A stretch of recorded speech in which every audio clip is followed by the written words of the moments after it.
Announcements బాధితులకు శుభవార్త. హైదరాబాద్ లో కన్సల్టేషన్ మరియు 3,500 రూపాయల colour Doppler test Avis hospitals లో ఉచితంగా పొందండి. Hi viewers, India's largest digital media network Suman టీవీకి స్వాగతం. ప్రస్తుతం మనతో ఉన్నారు సోషల్ యాక్టివిస్ట్ లావణ్య గూడేలి గారు. నమస్తే అండి. నమస్తే అండి. లావణ్య గారు, మామూలుగా చూసుకుంటే మనకి ఎన్ని బాధలు చెప్పుకున్నా కోల్కతా ఇన్సిడెంటే ఫస్ట్ కళ్ళకు కనిపిస్తూ ఉందన్నమాట. అయితే డాక్టర్ చదవాలి అంటే మీరు గత వీడియోలో చెప్పారు, అంత ఈజీ కాదు. ఇప్పుడు ఈ అభయకి జరిగిన ఇన్సిడెంట్తో ఈ 36 అవర్స్ చేయడము, నైట్ షిఫ్ట్స్ అన్నా ఆడవాళ్ళకి భయం వేస్తుంది. ఇంట్లో తల్లిదండ్రులకు పిల్లల్ని డాక్టరేట్ చేయించాలన్నా భయం వేస్తుంది, పిల్లలు డాక్టర్ అవ్వాలి అన్నా భయం వేస్తుంది. ఇంతటితో ఈ డాక్టర్ అనేది ఫీల్డ్ అనే మూతపడిపోతుందేమో అంటే ఎవరికి ధైర్యం రావటం లేదు. నైట్ షిఫ్ట్స్ అన్నా ధైర్యం రావటం లేదు, డాక్టర్ అన్నా భయం వేస్తుంది. ఎలా అండి ఇంత అంటే మన ఆడవాళ్ళకి ఏ మాత్రం కూడా, లేకపోతే ప్రతి దాంట్లో మగవాడికి సమానంగా ఉంది మన ఆడవాళ్ళు అని అనుకుంటున్నారు, కానీ ఏమీ లేదు. అసలు డాక్టర్ అంటేనే నిజంగా భగవంతుడి స్వరూపులు అన్నమాట. అలాంటి వారికి అన్యాయం జరిగితే వాళ్ళందరూ ఒక సోల్జర్స్. డాక్టర్లు మన బార్డర్లో ఇండియా ఆర్మీ ఎలా ఉన్నారో మన ఇండియాలో ఎక్కడైనా డాక్టర్ కూడా మనకు ఒక సోల్జర్తో సమానం. ఈరోజు ఆ అమ్మాయి కూడా ఒక సోల్జర్ లాగా పోరాడే తన ప్రాణాన్ని వదులుకుంది. మరి అలాంటి డాక్టర్ చదవాలి అంటే ప్రతి ఒక్కరిలో భయం వేస్తుంది. తల్లిదండ్రులు ఆపిన వాళ్ళు కూడా ఉన్నారు, మా పిల్లలకి డాక్టర్ లేకపోయినా పర్వాలేదు అని.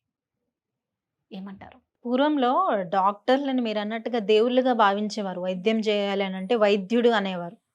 వైద్యుడు ఎంతగానంటే వాళ్ళు ఒక చిన్న మందిస్తేనే అప్పట్లో ఆపరేషన్స్ ఇవన్నీ లేవు కదా, కొన్ని వందల సంవత్సరాల హిస్టరీ మనం ఒక్కసారి వెళ్తే.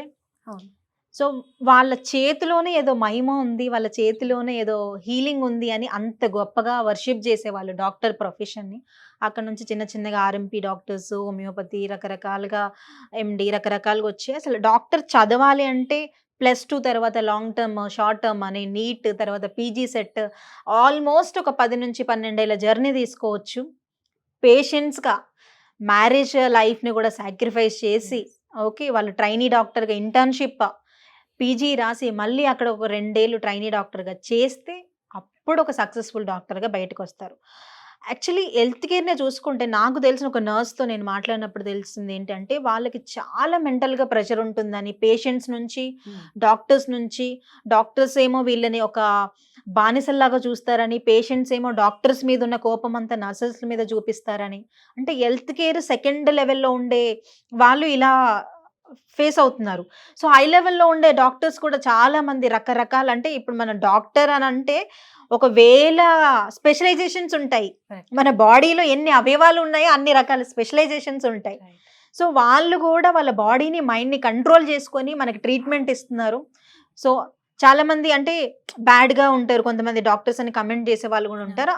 దాన్ని మనం కొద్దిసేపు పక్కన పెడితే ప్రతి ఏటా కూడా కొన్ని లక్షల మంది నీట్ రాస్తున్నారు. లక్షల మంది, మేబీ 25 లక్షల నుంచి 30 లక్షల విద్యార్థులు, అమ్మాయిలు అబ్బాయిలు నీట్ రాస్తున్నారు. నీట్ రాసిన తర్వాత అందులో కొంతమంది సెలెక్ట్ అవుతారు, కొంతమంది అగైన్ మళ్ళీ పట్టు వదలకుండా మళ్ళీ డాక్టర్ అవ్వాలని లాంగ్ టర్మ్ తీసుకొని, పేరెంట్స్కి ఫైనాన్షియల్ బర్డెన్ అయినా కూడా డాక్టర్ చదువుతున్నారు. తర్వాత ఎట్టకేళ్ళకి వాళ్ళు పాస్ అయ్యి ఒక మంచి కాలేజ్లో సీట్ వస్తే అక్కడి నుంచి వాళ్ళ స్ట్రగుల్ స్టార్ట్ అవుతుంది. విమెన్కి ఎక్స్పెషల్లీ మనం సినిమాల్లో చూసినట్టుగానే విమెన్ ఎంబీబీఎస్ చదివే పిల్లలు కూడా చాలామంది సూసైడ్స్ చేసుకోవడము, చాలామంది ప్రొఫెసర్స్ నుంచి సెక్సువల్ హెరాస్మెంట్స్ రావడము, తర్వాత పోస్ట్ గ్రాడ్యుయేషన్కి వచ్చిన తర్వాత పేరెంట్స్ నుంచి హెరాస్మెంట్స్ రావడము. రీసెంట్గానే ఒక అమ్మాయి పోస్ట్ గ్రాడ్యుయేట్ చదువుతున్న డాక్టర్ ఇంకా నేను చదువును ఆపేస్తానని వీడియో రిలీజ్ చేసి, అంటే ఆ భయం ఖచ్చితంగా ఉంటుంది. ఇప్పుడు ఒక దగ్గర క్రైమ్ అయిందని అంటే నేను ఎందుకు వెళ్తాను అక్కడికి, నా ప్రాణం నాకు ముఖ్యం కదా. ఇప్పుడు నేనే డాక్టర్ చదువుతున్నాను అనుకోండి, యాజ్ ఏ కామన్ విమెన్గా నా ఒపీనియన్ ఎలా ఉంటుందంటే నేను ఎందుకు వెళ్తాను, నేను డాక్టర్ కాకపోతే బ్రతకడానికి ఇంకొక ప్రొఫెషన్ చూసుకుంటా, నా ప్రాణాన్ని పణంగా పెట్టాలి. కానీ కొంతమంది ప్యాషనేట్గా నేను సర్వ్ చేయాలి, సేవ చేయాలి, నేను డాక్టర్ని అవ్వాలని ఇన్ని ఆర్ట్స్, ఇన్ని రకాల కష్టాలు ఉన్నా వాటన్నింటిని తట్టుకొని, ఇది మెంటల్ ప్రెషర్ మాత్రమే కాదు, ఫినాన్షియల్ బర్డెన్ కూడా. డాక్టర్ అవ్వడం ఫ్రీగా సీట్లు అందరికీ రావమ్మా, లక్షలు ఖర్చు పెడితేనే. కొన్ని సీట్స్ అయితే కోట్లు కూడా ఖర్చు పెట్టి డాక్టర్ అవ్వాలి అని ఒక ప్యాషన్తో కానీ, కొంతమంది లేదంటే మా పిల్లలు డాక్టర్ అవ్వాలని ఒక పరువుకి సంబంధించిన విషయంలో కానీ చాలామంది డాక్టర్స్ చేయాలని ఉంటుంది. సో ఇప్పుడు మీరన్న విషయానికి వస్తే నిజంగానే మహిళలు భయపడి నీట్ రాయడం మానేసి లేదంటే డాక్టర్స్ అవ్వడం మానేసి మనం కూర్చుంటే సమస్య సాల్వ్ అవుతుంది అవ్వదు. సో తల్లిదండ్రులు మీరు ధైర్యంగా ఉండాలి. మీ పిల్లల్ని నిజంగా డాక్టర్ చదివించండి. డాక్టర్ కోల్కతా డాక్టర్కి ఏదో అయిందని అందరికీ అవ్వాలి అని లేదు. ప్లస్ ఇలాంటి కఠినమైన రూల్స్ వచ్చేలాగా మీరు గవర్నమెంట్స్ ఇప్పటి నుంచే ప్రశ్నించండి. మీ పిల్లలు డాక్టర్స్ అయినప్పుడు ఫేస్ చేయకుండా ఉండాలంటే రూట్స్ని ఇప్పుడే మీరు స్ట్రెంథెన్ చేయండి. మనం ఎలా ఉంటామంటే మన సొసైటీలో మనము సమస్య వచ్చినప్పుడే ఏదో నొప్పి తగిలినప్పుడే మంట తగిలినప్పుడే అరిచినట్టుగా మెలకువలోకి వస్తాం మన అందరం కూడా. కానీ అసలు సమస్య రాకముందు ఈ సమస్య వస్తుంది అని నాకు తెలుస్తుంది. ఈరోజు నిన్న మొన్న చూస్తే వరదలు వస్తున్నా కూడా నిర్లక్ష్యంగా జనాలు వరదల్లో కార్లు నడుపుకొని వెళ్ళినట్టుగా సమస్య నాకు వస్తుందని తెలిసి కూడా నేను నిర్లక్ష్యంగా ఉంటూ అప్పుడే ప్రశ్నిస్తే అప్పుడు గవర్నమెంట్ను కూడా ప్రశ్నించడానికి నాకు అర్హత ఉండదు కదా. ఎందుకు నేను ఇంతసేపు నిద్రపోయానంటే ఫిజికల్గా నిద్రపోవడం కాదు, నేను నా హక్కుల్ని నేను మర్చిపోతున్నాను. నా పిల్లలకు మంచి ఫ్యాన్సీ ఎడ్యుకేషన్ ఇచ్చానని అనుకుంటున్నాను కదా, సేఫ్టీ ఉందా? హ్యూమన్ సేఫ్టీ, విమెన్ సేఫ్టీ కాదు, gender irrespective of gender, men కానీ విమెన్ కానీ అసలు నా దేశంలో నాకు సేఫ్టీ ఉందా బ్రతకడానికి? ఫస్ట్ పాయింట్ మనం క్వశ్చన్ చేసి. సెకండ్ పాయింట్, విమెన్ సేఫ్టీ ఉందా? విమెన్ సేఫ్టీ ఉందంటే యాజ్ యూజువల్గా దెర్ ఇస్ బిగ్ నో. అసలు సేఫ్టీ ఎక్కడుంది? ఏ ప్రొఫెషన్లోకి వెళ్ళినా చదువు చెప్పాల్సిన వాళ్ళే సెక్సువల్ హెరాస్మెంట్ చేసేలాగా మారుతున్నప్పుడు మనకి రక్షణ కల్పించాల్సిన వాళ్ళే పలానా అన్నలు, తమ్ముళ్ళు, బాబాయిలు, బావులు అని రకరకాల ఉన్న రిలేషన్స్ అనుకున్న వాళ్ళు చిన్న పిల్లల నుంచి, చిన్న గర్ల్ 2 years 3 years స్కూల్కి వెళ్తే బస్ డ్రైవర్ రేప్ అంటారు, లేదంటే కాలేజ్కి వెళ్తే ప్రొఫెసర్ రేప్ చేశారంటారు, ఆఫీస్కి వెళ్తే బాస్ హెరాస్మెంట్ అంటారు. మరి ఎక్కడ అంటే అన్నా బయట ఉన్నా అంతే.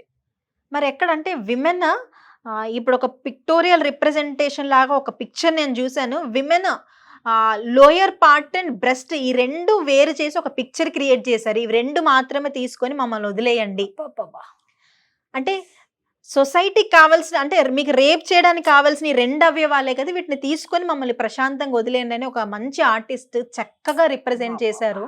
అది చూసినప్పుడు నిజంగా ఎంత ఎమోషనల్ అనిపించింది అని అంటే, ఒక బాడీ పార్ట్స్ కోసం ఒక మనిషిని మెంటల్గా అరాస్ చేసి మనందరం తల దించుకొని, ఇప్పుడు మనం లాలో కూడా న్యాయదేవత అంటారు.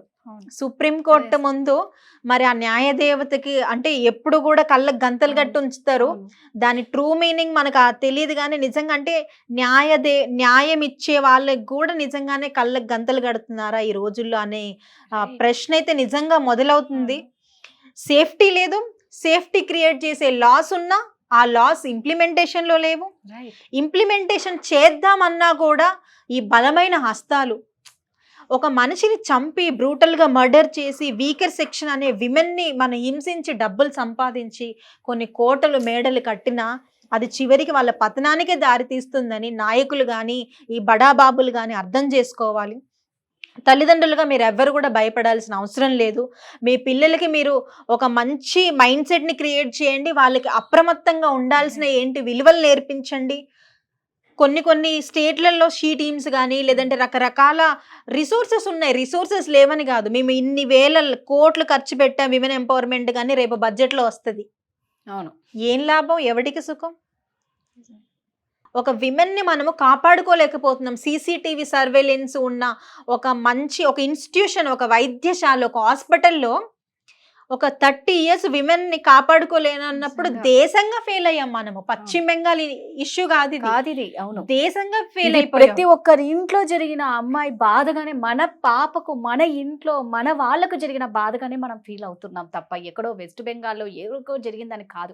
ప్రతి ఒక్కరిది కూడా అండి ఈరోజు ఇండియాలో ప్రతి ఒక్క ప్రజల బాధ ఆవేదన కూడా ఇదేదో మన ఇంట్లో ఒకరికి జరిగిందనే ఉన్నారు, కానీ వెస్ట్ బెంగాల్లో ఎక్కడో జరిగిందని ఎవ్వరూ తీసుకోవటం లేదు. ఈరోజు కూడా ఇప్పటికీ మేమంతా సుమన్ టీవీలో అప్డేట్ ఇవ్వడానికి కూడా ఏ ఒక్కరు ఇన్సిడెంట్ గురించి మర్చిపోవద్దు, ప్రతి ఒక్కరూ పోరాడాలి, న్యాయం వచ్చే వరకు అందరం పోరాడాలన్న ఒక సదుద్దేశంతోనే ఈరోజు మేము అప్డేట్స్ ఇవ్వాలనే ఉన్నాం తప్పితే, అంటే మీరు అన్నట్లు మనమే ఒక వెపన్ అయిపోవాలి, మనకంటూ వెపన్స్ వద్దు. ఎప్పుడు ఎక్కడి నుంచి ఏ దారుణం మన దగ్గరకు వస్తుందో ఎవరు ఊహించలేము. ఈరోజు ఆ బిడ్డకు జరిగిన అన్యాయం నిజంగా తలుచుకున్నప్పుడంతా నిద్ర పట్టని రాత్రులే ఉంటాయి. మనకే ఇలా ఉందంటే ఇంకా ఆ పేరెంట్స్ బాధ వర్ణనాతీతం. నిజంగానే అసలు పేరెంట్స్ ఇప్పుడు చాలా మందిని మీరు ఆర్కిటెక్ట్ అవ్వకండి, లేదంటే సినిమాల్లోకి వెళ్ళకండి అంటే సమస్య ఎక్కడైనా ఉంది. పేరెంట్స్ గా మనం అర్థం చేసుకోవాలి. మన కూతుర్లని చేతులు కట్టి ఇంట్లో కూర్చోబెట్టి మూలకు కూర్చోబెట్టి మీరు ఏం చేయకండి అమ్మా అని అంటే సమస్య సాల్వ్ అవ్వదు. రైట్. పేరెంట్స్ బ్రాడ్ మైండ్ గా ఆలోచించండి. యుద్ధంలోకి ఎలా అయినా వెళ్ళాల్సిందే. Choose your battle wisely. మరి మీరు చూస్ చేసుకునే యుద్ధాన్ని వైజ్గా చూస్ చేసుకోండి. ఎలాగో సమస్యలు ఉన్నాయి. ఇప్పుడు నేను ఒక మనిషి ఉద్యోగానికి వెళ్తున్నాడు, అకస్మాత్తుగా కారు వచ్చి ఢీ కొట్టింది, చనిపోయాడు. అతను అనుకున్నాడా కారు వచ్చి ఢీ కొడుతుంది చనిపోతానని? ఇప్పుడు వరదలు వస్తున్నాయి ఏపీలో కానీ విజయవాడ ఖమ్మంలో చూస్తే వేల మంది అవును. తిండి లేకుండా. That is another concept. అసలు ఎంత ఆర్ట్ వెల్మింగ్ అని అంటే ఎప్పుడైనా అనుకున్నామా ప్రకృతి ఎలా వస్తుందని? సో మనం కంట్రోల్ చేయలేని న్యాచురల్ థింగ్స్ మన చేతిలో ఉన్నాయి కాబట్టి మనము బ్రేవ్గా, మన బిడ్డలు బ్రేవ్గా క్వశ్చన్ చేసే వాళ్ళలాగా, పోరాడే వాళ్ళలాగా, వర్రియర్స్ లా కాదు, worry versus warrior. Okay, warriors లాగా పెంచుదాము, వర్రియర్స్ లాగా కాదు. బాధపడి కూర్చునే వాళ్ళలాగా కాదు, ఒక ఏమంటారు ఒక యోధుల్లాగా మన బిడ్డల్ని పెంచుతాము. గవర్నమెంట్స్ పని చేయకపోతే ఏంటి, మనముగా వెపన్స్ లాగా తయారవుదాము. ప్రతి ఆడబిడ్డలు కూడా మూలకు కూర్చొని ఏడవకండి. ఇలాంటి జరుగుతూనే ఉంటాయి. భూమి ఉనికున్నంత వరకు కూడా సేఫ్టీ అనేది ఒక కన్సర్నే. సేఫ్టీ 100% ఇప్పుడు 100% క్లీన్ సిటీ అని జిహెచ్ఎంసి ఒక సిగ్నేచర్ ఒక అనౌన్స్మెంట్ ఇస్తుంది. 100% సేఫ్టీ సిటీ అని ఏ సిటీ లేదు వరల్డ్ లో. భారతదేశానికి వస్తే ఇంకా దారుణంగా తయారవుతుంది. సో అలాంటి ప్లేస్ లో ఉన్నాం కాబట్టి అలర్ట్ గా ఉండండి, డిజిటల్ గా అలర్ట్ గా ఉండండి, ఆఫ్లైన్ లో ఉన్నప్పుడు అలర్ట్ గా ఉండండి, ఈజీగా మోసపోకండి. కొన్ని ప్రికాషన్స్, ఫస్ట్ ఎయిడ్ అంటాము. మనకి రోగం రాకముందే ఏదైనా చిన్నది జరిగితే ఫస్ట్ ఎయిడ్. మరి మన సేఫ్టీకి ఫస్ట్ ఎయిడ్ ఏంటి? సేఫ్టీకి ఫస్ట్ ఎయిడ్ కొన్ని ప్రోటోకాల్స్ తల్లిదండ్రులు పిల్లలకి నేర్పించండి. స్కూల్స్లో, కాలేజెస్లో, వర్క్ ప్లేస్లో సేఫ్టీ ఫస్ట్ ఎయిడ్ తీసుకురండి. అప్పుడే మనకి నిజమైన ప్రివెన్షన్ అనేది వస్తుంది. మాకు జస్టిస్ కూడా అక్కర్లేదు, ప్రివెన్షన్ తీసుకురండి, లాస్ని తీసుకురండి. సో ఆడబిడ్డలందరూ కూడా ఒక మంచి వారియర్స్ లాగా ముందుకెళ్ళి మన సేఫ్టీని మన అందరం కాపాడుకుందాం. సూపర్గా చెప్పారండి. 100% ఇది ఎప్పుడైతే మనం అమలు చేసుకుంటామో ఖచ్చితంగా ఇలాంటి దారుణాల నుంచి బయటపడతాం. సో ఇదండి, మళ్ళా ఆ డాక్టర్ తల్లి ఆత్మకు శాంతి చేకూరాలని, ఆ తల్లిదండ్రులకు ధైర్యాన్ని, మనోధైర్యాన్ని, బలాన్ని ఇవ్వాలన్న భగవంతుని కోరుకుంటాం. ఆ బాధిత కుటుంబానికి న్యాయం చేకూరాలని మనస్ఫూర్తిగా కోరుకుంటాం. Thank you. నమస్తే.